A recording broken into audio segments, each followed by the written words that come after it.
Bienvenue sur Africa 24 dans cette nouvelle édition du 12-15 au sommaire de l'actualité. Visite du président du Tchad, Idriss Déby Itno, en France ce lundi. À cette occasion, il sera moins question de coopération franco-tchadienne, mais davantage d'opérations diplomatiques tendant à mettre le chef d'État tchadien au cœur des résolutions des conflits en Afrique centrale. En Centrafrique, imams, prêtres, évêques ou chefs de quartier conjuguent leurs efforts pour la cohésion entre les différentes communautés du pays. Nous verrons que les chefs religieux ont notamment condamné la destruction de la mosquée de Lakwanga. Dynamisation de l'économie verte en Afrique centrale. Les pays de la zone souhaitent équiper 90 millions de personnes de foyers de cuisson améliorés à l'horizon 2030. Ils souhaitent également amplifier l'exploitation du gaz naturel. Le poids diplomatique et militaire du Tchad n'a cessé de s'accentuer sur le continent ces dernières années, faisant du président tchadien Idriss Déby Itno un acteur clé sur le continent. Plongeons aux sources du leadership tchadien avec Grazela Diakounté. En première ligne dans la lutte contre les groupes armés, que ce soit au Mali depuis janvier 2013, en Centrafrique ou plus récemment contre Boko Haram, le Tchad se positionne comme un acteur décisif dans la résolution des conflits en Afrique. Le Tchad, en fait, est un pays qui déjà, de par sa position, est stratégique. Il est vraiment situé au cœur du continent africain. Il est à la fois tourné vers l'Afrique du Nord, vers l'Afrique centrale, donc la région des Grands Lacs notamment, mais également donc toute l'Afrique ouest africaine et sahélienne. Donc c'est un pion essentiel, ça a toujours été un pion essentiel du point de vue historique dans le contrôle des routes stratégiques du continent africain et donc dans les différentes crises qu'on a pu voir lors des dernières années, notamment au Mali, eh bien le Tchad est sorti entre guillemets justement de ce rôle qui fait qu'il est intervenu dans des pays de la CEDEAO sans être membre de la CEDEAO. C'est un rôle qui est assez particulier, qui ne repose pas tellement sur les mécanismes traditionnels de résolution des conflits, mais beaucoup plus sur des interventions directes de la part d'Idriss Déby, qui est au pouvoir donc depuis déjà 25 ans, avec plus ou moins le soutien affirmé de la France derrière. Intervenu en République centrafricaine, dans le cadre officiel de la MISCA, la mission africaine en Centrafrique, pour tenter de rétablir l'ordre après la prise de pouvoir par la rébellion Séléka, le Tchad apparaît une fois de plus alors que le pays fait face à un regain de violence comme l'un des arbitres du conflit centrafricain. Et c'est d'ailleurs dans ce cadre que s'inscrit la visite du président Idriss Déby Itno en France ce lundi. Au départ, lorsque les troupes sangaristes sont arrivées, le Tchad était là. Et le Tchad était dans une position d'ailleurs extrêmement stratégique. Il participait sur le terrain un peu comme ça s'est passé au Mali. Et il y a eu une polémique autour de plusieurs massacres qui se sont déroulés à Bangui. Objectivement, il est possible que Idriss Déby puisse apporter une solution dans ce conflit. Mais il faut tenir compte de la perception qu'on a des troupes tchadiennes en République centrafricaine. Devenu par la force des choses le gendarme de la sous-région, le Tchad a à plusieurs reprises donné la preuve que rien, ou presque, ne pouvait se produire en Afrique centrale sans qu'il en endosse une part de responsabilité. Par ailleurs, les victoires militaires engrangées à Dikwa, dans le nord-est du Nigeria, contre Boko Haram, tout comme les lourdes pertes infligées à la secte islamiste dans la ville stratégique de Maïdougouri, sont, selon plusieurs analystes, l'illustration de l'efficacité des soldats tchadiens.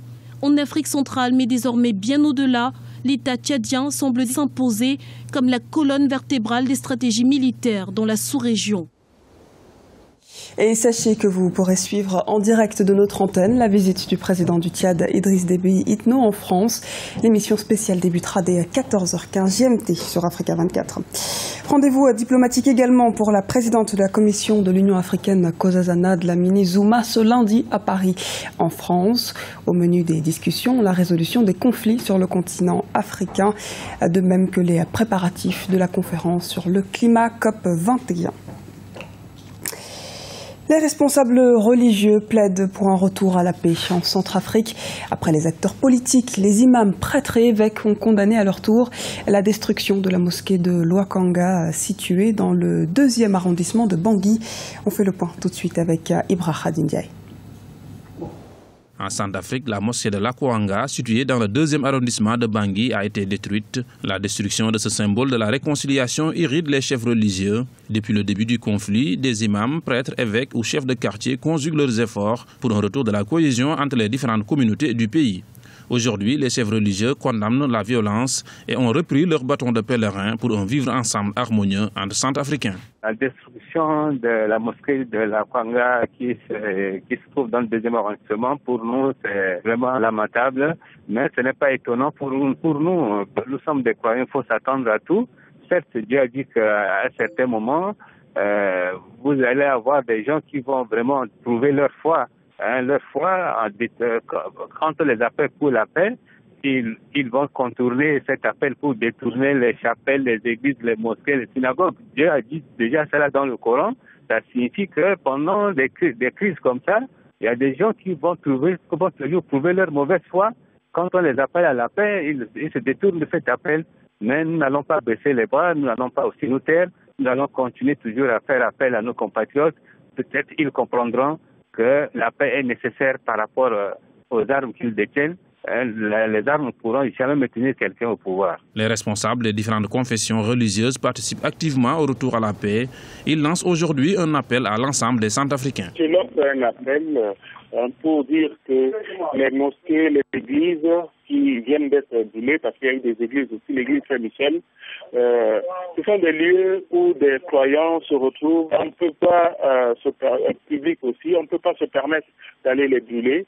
Ce sont des provocations et je demande à ce que si quelqu'un est chrétien, il n'a pas le droit ni le devoir de pouvoir brûler une mosquée. Si quelqu'un est musulman, il n'a pas le droit ni le devoir de brûler aussi une église.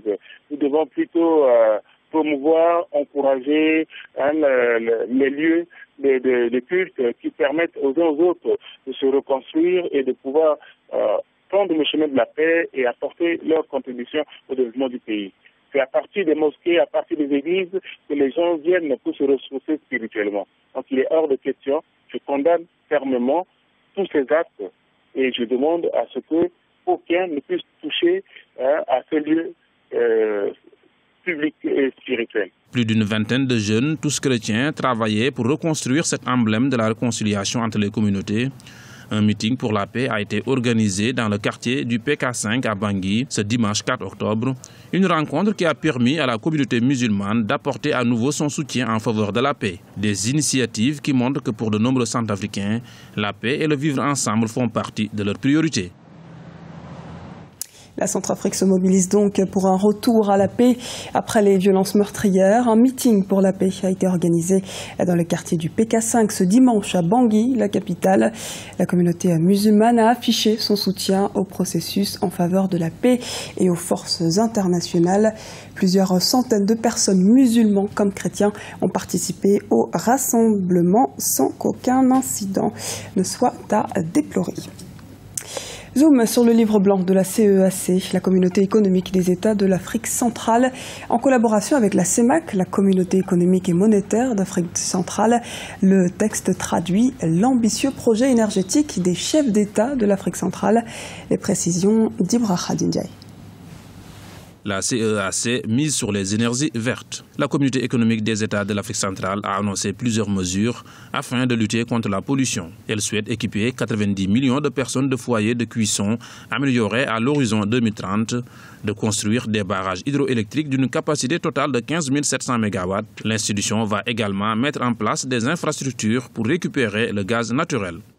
Je pense que dès l'instant que vous avez des États qui se réunissent, il y a la volonté politique qui est la première des choses. La première des choses, et l'Afrique a un potentiel de pouvoir, même si les États ne peuvent pas trouver des fonds individuellement, mais personnellement, je pense qu'au niveau international, une politique comme celle-là qui est mise en place, en faisant appel aux bailleurs de fonds internationaux, on retrouve les moyens. Au niveau des investissements, je pense que cette collaboration-là trouvera des financements au niveau international qui vont permettre à la région de pouvoir atteindre cet objectif-là.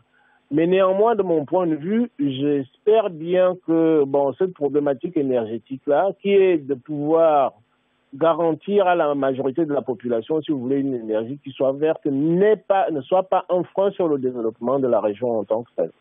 Rappelons que ce livre blanc est le résultat d'un travail conjoint de la Communauté économique et monétaire de l'Afrique centrale, la CEMAC, et la Communauté économique des États de l'Afrique centrale. La collaboration entre la CEEAC et la CEMAC pour pouvoir mettre en place, comment dirais-je, une dynamique énergétique verte et une bonne idée qui peut aller jusqu'au bout dans la mesure où on a une dynamique mondiale qui vise à réduire la pollution qu'il peut y avoir pratiquement dans le monde entier, parce que le niveau de pollution a déjà atteint des sommets qui sont alarmants pour le monde entier. Preuve, nous avons la COP21. Dans cette COP21-là, c'est la préoccupation principale de tous les États du monde entier. Le projet reprend à son compte la politique énergétique régionale.